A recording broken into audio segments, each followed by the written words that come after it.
김도훈 임시 감독이 이끄는 한국 축구 대표팀은 지난 2일 인천국제공항을 통해 싱가포르로 향했습니다.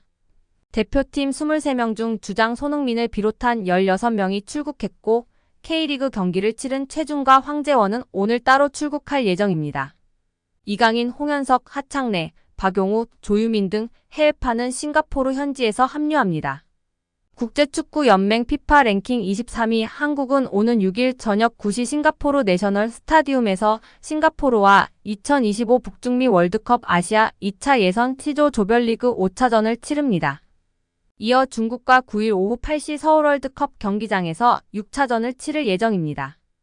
파리 생제르맹이 대표팀 경기에 줄줄이 불려나가는 이강인의 혹사를 우려했습니다. 프랑스 매체 PSG 콸선은 29일 이강인의 대표팀 마라톤은 아직도 끝나지 않았다며 6월 국제축구연맹 피파 북중미 월드컵 예선을 위해 한국 축구대표팀에 또 소집됐다.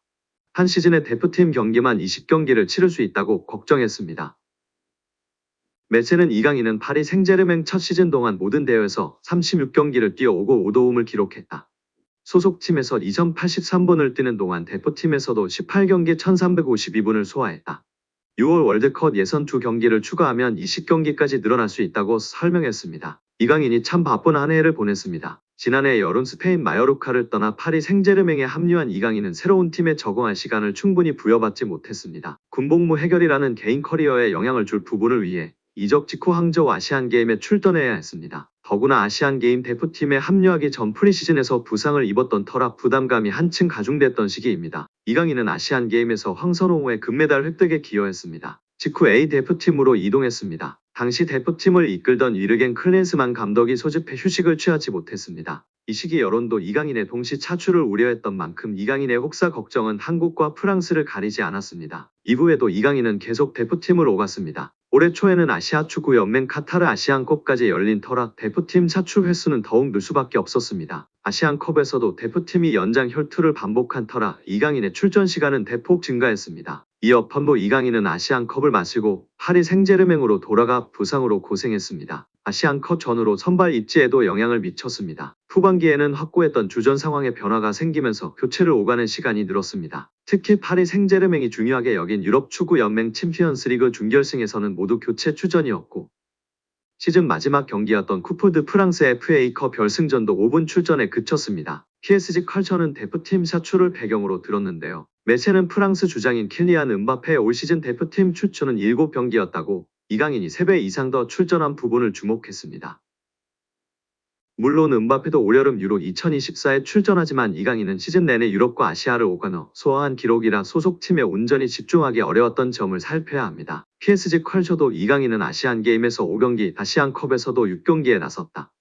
또 친선전과 월드컵 예선으로 7경기를 펼쳤다며 이 모든 여정을 소화하며 쌓인 피로도는 말할 것도 없다. 파리 생제르맹에서 보여준 다소 실망스러운 첫 시즌을 설명할 부분일까라고 연결했습니다. 이강인은 올 시즌 클럽과 대표팀을 통해 총 54경기에서 3,435분을 뛰었고 11골 10도움을 기록했습니다. 그럼에도 아직 김도훈 후 일정이 남아있어 파리 생제르맹은 이강인의 휴가가 6월 초까지 미뤄지는 데 민감한 반응을 보여줬습니다. 올해 아시안게임, 아시안컵이라는 특수성이 있었고 아시아 선수로서 차출로 인한 장거리 비행 등은 당연한 것입니다. 오히려 다행스럽게 금메달을 아시안게임에서 따냈다는 점과 이렇게 차출이 많았음에도 엘리키의 사랑을 받았다는 점이 중요한 것 같습니다. 프랑스 매체 르피가로는 지난해 여름 이후 PSG는 선수 영입을 위해 이적료로 4억 유로 약 5,859억 원 이상을 지출했다. 캄포스 단장이 선수 영입을 맡으면서 영입한 선수들에 대해 평가할 시기가 됐다고 전했습니다. PSG는 지난 시즌 종료 이후 메시와 네이마르가 팀을 떠났습니다. 반면 올 시즌 이강인을 포함해 10명이 넘는 선수를 영입하며 선수단을 대폭 개편했습니다. 르피가로는 바르셀로나에서 5천만 유로 약 732억 원에 영입한 덴벨레와 바이에른 미넨에서 4,500만 유로 약 660억 원에 영입한 에르난데스는 기대에 부응했습니다. 프랑스 대표팀에서 활약하고 있는 이들에 대한 장점과 단점을 모두 알고 있고 견고한 선수들이었습니다. 이미 검증된 선수들이었고 이는 파리 생제르맹의 좋은 영입이었다고 평가했습니다. 르피가로는 다수의 PSG 선수에 대해 부정적으로 언급했습니다. 이 매체는 루이스 엘리케 감독 부임 이전 캄포스 단장이 영입한 하무스와 우가르테는 기대에 부응하는 활약을 펼쳤는지 의문이라고 전했습니다. 일단 8천만 유로 약 1172억 원에 영입한 하무스와 6천만 유로 약 879억 원에 영입한 우가르테는 PSG가 지난해 가장 비싼 이적료를 지불하고 영입한 선수들입니다. 우가르테는 PSG의 중원을 책임질 기술이 없다. 하무스는 슈퍼서브 역할을 맡고 있다. 자질은 확실하다고 언급하며 지나치게 높은 이적료를 지불한 것이 패착이었다고 전하고 있습니다. 이 두 명의 이적료를 합치면 무려 2,051억 원입니다. 이어 특히 지난해 9,500만 유로 약 1,391억 원에 영입한 무하니를 다시 같은 가격으로 팔 수는 없다며 공격수 무하니에 대해선 실패한 영입이라는 뜻을 나타냈습니다. 또한 PSG가 올 시즌 영입한 수비수 슈크리니아르는 너무 느리다. 부상 복귀 이후에도 주전을 차지하지 못했다고 지적하기도 했습니다. 하무스와 우가르테에 이어 무하니까지 더하면 3,442억 원입니다. 다행히 밀란 출신의 슈크리니아르는 자유계약으로 영입해 이적료가 들진 않았습니다. 매체는 하무스, 무하니, 우가르테, 슈크리니아르 등에 대해 최악의 영입이라고 꼬집었습니다. 다만 무난하고 성공적인 영입이었다고 평가 선수는 단 2명이었는데요. 그중 이강인도 있었습니다. 매체는 리옹에서 5천만 유로에 영입한 바르콜라는 도박이었다. 루이스 엘리케 감독은 지난해 말부터 바르콜라를 베스트 11으로 기용했다. 바르콜라는 프랑스 대표팀의 유로 2024 최종 엔트리 합류도 가능한 선수라며 무난한 평가를 내렸습니다. 이어 매체는 이강인 선수도 바르콜라와 같이 무난한 영입, 성공적인 영입이었다며 합격점을 주었습니다. 매체는 루이스 엘리케 감독은 확고한 철학이 있고 그것을 위해선 경기 중 볼을 소유해야 한다.